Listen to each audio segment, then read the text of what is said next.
કેમ છો? ભાઈ બસ મજામાં અમલભાઈ. સર, તમારું નામ શું?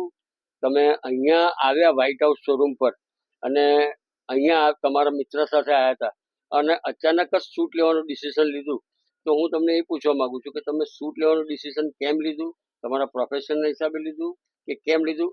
અને સાથે સાથે અહીંનું કલેક્શન, વ્હાઇટ હાઉસનું કલેક્શન અને ફિટિંગ, આ તમે આજે ટ્રાયલ લેવા આવ્યા છો, તો એના માટે બે શબ્દ જરા કહેશો?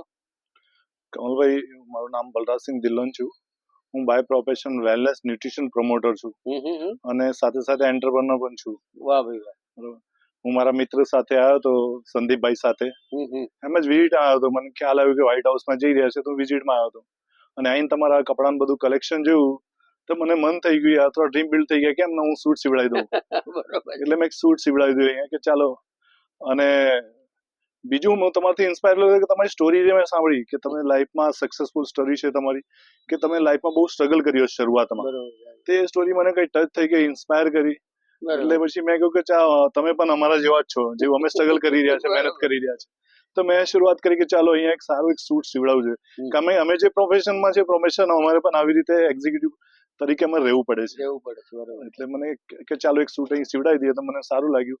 અને આજે હું ટ્રાયલમાં આવ્યો છું, જે ફિટિંગ મેં જોયું એ ટોટલ કમ્ફર્ટ છે કે જેવું મેં પહેર્યું પેન્ટ અને કોટ અને એકદમ પરફેક્ટ.